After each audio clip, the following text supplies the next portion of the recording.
খাইতে পারতেছো আর ঘুমাইতেছো, আর মোবাইল টিপতেছো আর নর্তকী দেখতেছো। আল্লাহ চেনো না, আখিরাত চেনো না, কবর চেনো না, মৃত্যু চেনো না, জাহান্নাম বুঝো না, জান্নাত বুঝো না, আল্লাহর ভয় বলতে কিছু চেনো না। শুধু মনে করছো খাইতেছো আর ঘুমাইতেছো। রাস্তার কুত্তার দিকে তাকাইও, ওই কুত্তাও খায় আর ঘুমায়, কুত্তাও খায় আর ঘুমায়, কুত্তাও পেশাব পায়খানা করে, কুত্তারও যৌন চাহিদা পূরণ হয়। এই জন্য কুকুরেরও বাচ্চা কাচ্চা হয় না?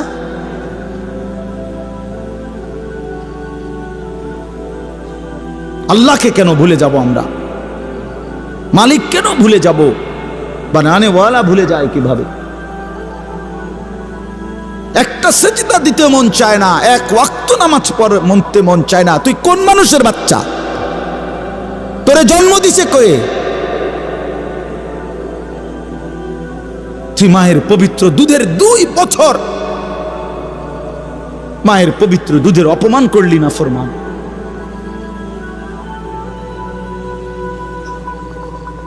এই জন্য আমরা প্রত্যেকে ফিকির করি। তো যাই হোক বাপ, আমার বলার উদ্দেশ্য হলো দয়া করে আমরা সবাই মনোযোগ দিই। অল্প কুদ্দুর সময় দেখবেন যে দেখতে দেখতে শেষ হয়ে যাবে। এই জন্য মেহেরবানি করে সবগুলো ছেলে ভাই তোমাদের কাছে অনুরোধ, বিশেষ করে হাতে ধরা যেই মোবাইল হাতে ধরে রাখছে এগুলা নামায় ফেলেন। হাতে ধরা মোবাইল এই হাতে ধইরা রেকর্ড করেন, বরং আমাদের চেহারার দিকে তাকাইয়া আল্লাহর ওয়াস্তে 2টা কথা, আল্লাহর কথা মনোযোগ দিয়ে শুনে, এতে লাভ হবে। দিনের পর দিন, বছরের পর বছর শুনলাম, অথচ কিছুই আমি উপলব্ধি করলাম না। এটা ইনসাফ না। আল্লাহর কথা মানুষের পরিবর্তনের জন্য, এই কোরআনের কথাগুলো আমাদের জিন্দেগি বদলাবার জন্য। মসজিদে জুমার নামাজে প্রত্যেক জুমায় বয়ান হয়। 1 বছরে 52 সপ্তাহ। চিন্তা করে দেখে, একটি বছরে 52 সপ্তাহ। তাহলে 52 সপ্তাহ ইমাম সাহেব আপনাদের জন্য নসিহত করে। তো এইভাবে যদি 30 বছর 40 বছর ধরে শুনে থাকেন, তাহলে আজকে কতদিন ধরে আল্লাহর কথা শুনতেছেন? বছরে 52, তো এভাবে 40 বছর, এভাবে 30 বছর, এভাবে 50 বছর। অথচ এত লম্বা সময় আল্লাহর কথা শুনবার পরেও এখনো মিথ্যা বলা ছাড়তে পারলেন না। এত লম্বা সময় আল্লাহর কথা বলা শুনবার পরেও বিড়ি সিগারেট খাওয়ার অভ্যাসটা ছাড়তে পারলেন না। এত লম্বা সময় আল্লাহর কথা শুনবার পরেও চা দোকানের আড্ডা বন্ধ করতে পারলেন না। নাচ গান দেখা, টেলিভিশন দেখা ছাড়তে পারলেন না। তো কখন ছাড়বেন বাপ? সময় হবে কখন? এক মুসলমান বাঁচে কয় বছর? হায়াত তো একেবারেই ছোট্ট, সংক্ষিপ্ত হায়াত। তো সেখানে আমি যদি আখিরাতের কোনো প্রস্তুতি না নেই, তো সময় হবে কখন? তো মূল কারণ কি? মূল কারণ হলো গাফলত, এই খামখেয়ালি ভাব। ইমাম সাহেবের কথা বলে, বয়স্ক মাঝ বয়সী কিছু মুসল্লি আছে, এই বসে বসে জিমায়, মসজিদে বসে বসে জুরায়। আর কিছু ছেলে পেলে আছে, তোমরা শুধু শুধু দুষ্টামি করো, মসজিদে বসে কথাবার্তা, ঠেলাঠেলি, ধাক্কাধাক্কি। আরে ভাইয়া, একজন মানুষ কতক্ষণ দুষ্টামি করে? মস্কারি, ইয়ার কি, ফাতরামি কতক্ষণ? আমরা মুসলমান, আমাদের আল্লাহ আছেন, আমাদের রসুল আছেন, আমাদের কোরআন আছে, আমাদের ইসলাম আছে। আমাদের জিন্দিগি লাগাম ছাড়া না। লাগাম ছাড়া হাইওয়ান জানোয়ারের জীবনই যদি হতো, তো আল্লাহ তাআলা আমাদেরকে মানুষ মুসলমান বানাইতেন না। মুসলমান বানাইছেনই আল্লাহ তাআলা একটা মহৎ উদ্দেশ্যে, একটি উদ্দেশ্য। প্রতিটা মানুষকে আল্লাহ তাআলা উদ্দেশ্য নিয়ে বানাইছে। আফা হাসিবতুম আন্নামা খালাকনাকুম আবাসান। কোরআনুল কারীমের মধ্যে আল্লাহ তাআলা বলেন, বান্দা তোমরা কি এই ভেবেছো যে আমি আল্লাহ তোমাদেরকে অনর্থক বানিয়েছি? কোনো উদ্দেশ্য নাই, এমনি এমনি। ওয়া আন্নাকুম ইলাইনা লা তুরজাউন। এবং আল্লাহ তাআলা বলেন, তোমরা কি এই মনে করেছো বান্দা যে আমি আল্লাহর কাছে তোমাদেরকে ফিরে আসতে হবে না? কি ভাবছো আমার কাছে আসতে হবে না? তো উত্তর দেন, বলেন, উত্তর দেন না যে আমরা কি আল্লাহর কাছে ফিরতে হবে? বলেন না, সবাই বলেন। ছেলেরা বলো ভাই, ফিরতে হবে আমরা আল্লাহর কাছে। তো তিনি কি কিছুই জিজ্ঞেস করবে না? ফাওয়ারাব্বিকা লানাসআলান্নাহুম আজমাইন। খোদার কসম, কোরআনে আয়াত। আল্লাহ বলেন, আমি রবের কসম করে বললাম, আল্লাহ নিজের কসম করে বলছেন, আমি আমার জাতের কসম করে বললাম, বান্দা আমি কিন্তু তোমাদের সকলকেই জিজ্ঞেস করব। ফাওয়ারাব্বিকা লানাসআলান্নাহুম আজমাইন। আজমাইন মানে সকলে, একজনকেও ছাড়বো না বান্দা, আমি জিজ্ঞেস করব। কি ভাবছেন? তো আল্লাহ তাআলা বলছেন, ভাই ছেলেরা তোমরাও শোনো ভাই, তোমার কল্যাণের জন্য বলতেছি।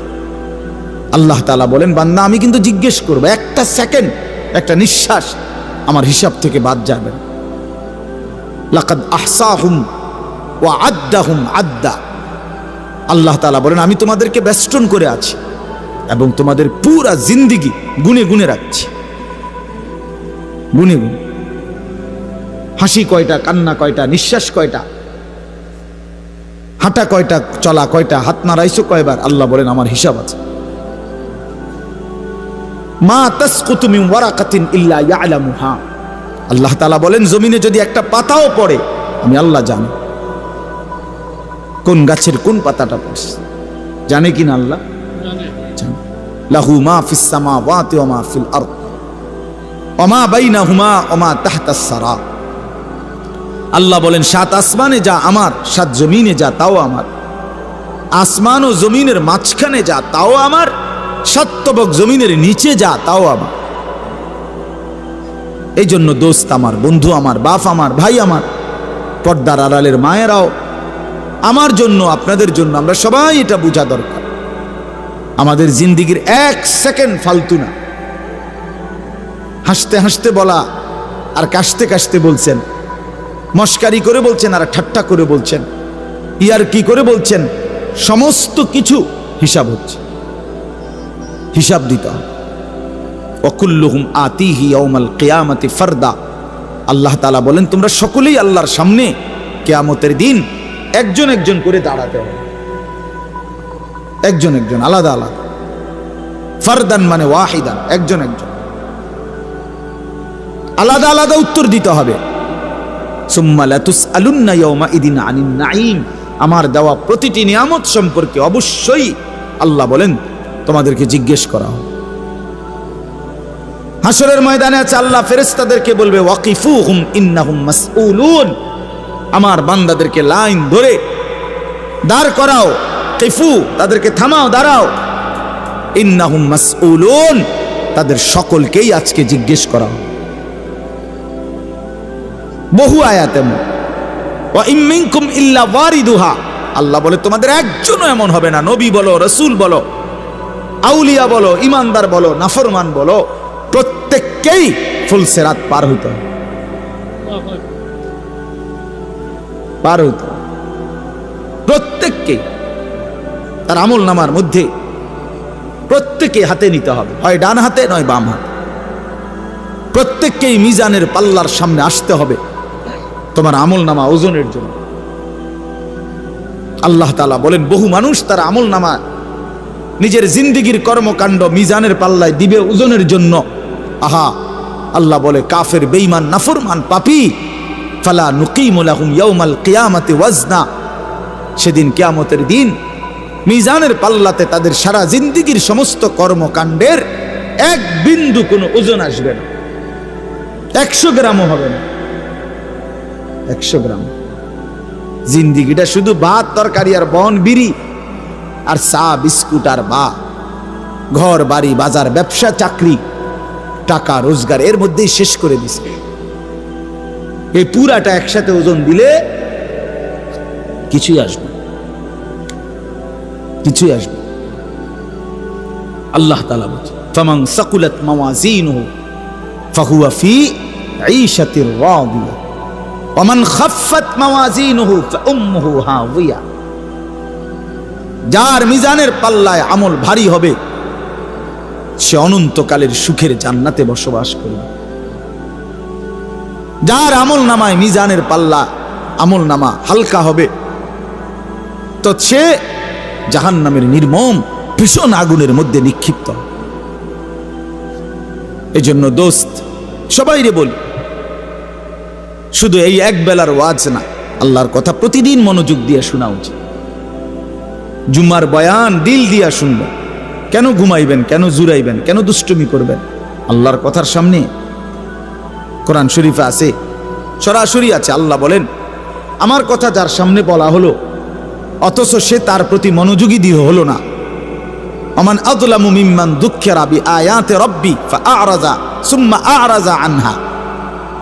আল্লাহ বলেন, আমার কথা যার সামনে পেশ করা হলো অথচ সে তার থেকে বিমুখ, মনোযোগ দিল না, আল্লাহর কসম, আল্লাহ বলছে তার চাইতে বড় জালেম আর কেউ নেই। ওটা নিকৃষ্ট জালেম, ওটা সীমা লঙ্ঘনকারী বেয়াদব, যার সামনে আমার কথা বলা হচ্ছে অথচ সে আমার কথার প্রতি মনোযোগী না। কার সাথে গাদ্দারি করছিস বেটা? কার সাথে? কত বড় মালিকের কালাম, কলিজা ছিঁড়ে যাওয়ার কথা, দিল নড়ে উঠবার কথা। তাকশাইরু মিনহু জুলুদুল্লাযীনা ইয়াখশাউনা রাব্বাহুম। আল্লাহ বলে, কোরআন তো আমি এমন নাজিল করেছি, আমার ইমানদার বান্দা যখন শুনবে তো তার শরীরের চামড়ার উপরে যেই পশমগুলো আছে সেগুলো দাঁড়ায় যাবে।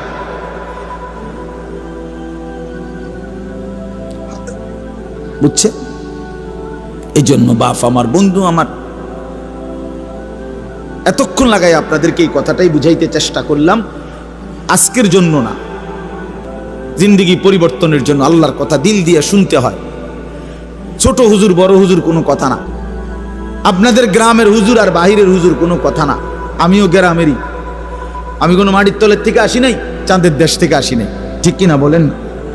আমিও এক গ্রামের সন্তান, তো আল আমিনও এক গ্রামের সন্তান, মৌলানা ইয়াহিয়াও এক গ্রামের সন্তান, হুজুরও এক গ্রামের সন্তান। তাহলে স্থানীয় না দূরের এটা কোনো কথা না, প্রধান বক্তা না বিশেষ বক্তা এগুলো কোনো কথা না, সকালে বলছে না আসরের পরে বলছে এটাগুলো কোনো কথা না। রাত 10টা বাজে ওয়াজ করলে উনি প্রধান বক্তা, আর আসরের পরে বয়ান করলে উনি সামান্য বক্তা। এই সিদ্ধান্ত কে দিল বলো? কথা এটা কেমনে ফয়সালা হইল? মাগরিবের পরে ওয়াজ করলে উনি বিশেষ বক্তা, তো নবী সাল্লাল্লাহু আলাইহি সাল্লাম কোনোদিন মাগরিবের পরে বয়ান করে নাই, কথা বলেন না? ফজরের পরে বলে নাই, তো কাজে এটা কোনো বিষয় না, এগুলো ধোঁকা। এই প্রধান বক্তা, বিশেষ বক্তা, অল্প বক্তা, সামান্য বক্তা, সাংঘাতিক বক্তা, ভয়ঙ্কর বক্তা, সিরিয়াস বক্তা, উড়াদুরা বক্তা, এগুলো ধোঁকা। বরং আল্লাহর কথা যিনি বলেন, যখনই বলেন, তিনিই দামি। আপনার এলাকার হুজুর বললেও দামি, দূরের হুজুর বললেও কি, আপনার মসজিদের ইমাম বললেও দামি, অন্য মসজিদের হুজুর বললেও দামি। এই জন্য এটা গুরুত্বপূর্ণ। এটা যদি আপনি দিলে বসান তাহলে মাখলুক থেকে নজর সরবে। ব্যক্তির মোহর কোনো বিষয় না, জনপ্রিয়তা কোনো বিষয় না, আল্লাহর ইচ্ছা। আল্লাহ কখনো কাউকে 1000 মানুষের জন্য কবুল করে, কেউ 100 জনের সামনে বলে, কেউ 1 জনের সামনে বলে, এতে কোনো অসুবিধা নেই। কথা বলেন না কেন? কোনো অসুবিধা নেই। আমার জিন্দিগির 20 বছর, তো আমরাও তো একসময় 10 জন 5 জন মানুষের সামনে কথা বলছি, তো কি হয়েছে এতে? কি হয়েছে কি? এই জন্য ভাই বাবা, প্রত্যেকের দিল থেকে মাখলুকের খেয়াল সরাবে যে আমার আল্লাহর কথা হচ্ছে। কে বলতেছে হাবশি গোলাম না কালো গোলাম, এটা দেখার বিষয় না, আমার মালিকের কালাম। কার কালাম? আমার আল্লাহর কথা, আমার রসুলের কথা। এরপরে আর কি? এরপরে আর কি? এই জন্য ইনশাআল্লাহ ওলামায়ে কেরামের কথাগুলো সব সময় মনোযোগ দিয়ে শুনলে ভাই বরকত হবে। ধীরে ধীরে বদলাবে, ধীরে ধীরে বদলাবে। মুসলমানের ছেলেরা, বাবারা, একটা মিনিট বাপ আমার, এই যে কয়জন বসছো ভাই, ভাইবা দেখো, 365 দিনে 1 বছর, 1 বছর কোনো দিন যে ফজরের নামাজ পড়লা না, তোমার এটা কেমন জিন্দিগি বাপ? কি পরিমাণ আল্লাহকে ভুলে গেছো? তোমার উপরে খোদার কি পরিমাণ লানত পড়ছে, অভিশাপ পড়ছে। এক বছরে কোনো দিন ফজরের নামাজ পড়লো না। বাবা জীবিত, মা জীবিত, মুসলমান, বাপ মার ঘরে ঘুমায়, অথচ কত বড় জানোয়ার এটা। এটা তো আস্তা জানোয়ার, এ তো মানুষের বাচ্চা না, এটা তো আস্তা জানোয়ার। এটা তো একটা চতুষ্পদ জানোয়ার ছাড়ার কিচ্ছু না, জন্তু ছাড়ার কিছু না। মুসলমানের বাচ্চা কেমনে এতদিন আল্লাহকে ভুলে থাকে? 30 বছর মানুষের মিথ্যা বলে, একজন মুসলমান বুঝি 30 বছর সুদ খায়। কি বলেন বলে? 30 বছর আপনার ঘরের নাচ গান চলবে, প্রতিদিন নর্তকী নাচবে, টেলিভিশন নাটক সিনেমা চলবে। আহা, আখিরাতের কথা কোনোদিন মনে পড়বে না? কোনোদিন কি বলবেন না যে এগুলা গুনাহ? 30 বছর লাগাতার মিথ্যা বলবেন, গালি দিবেন, ওজনে কম দিবেন, এ কেমন জিন্দিগি বাবা? 60 বছর বয়স এখনো বিড়ি সিগারেট খান, কতদিন পরে মনে পড়বে কবর? 60 বছর বয়সও কথায় কথায় গালি দেন, কত বছর পরে মনে পড়বে কবর? 60 বছর বয়সও চা দোকানে বসে বসে রঙিন টেলিভিশনে নর্তকীর নাচ দেখেন, তাহলে আরো কত বছর পরে মনে পড়বে আপনি মরবেন? ইনসাফের কথা কন, বিচারের কথা কন। এখনো মরার সময় হয় নাই?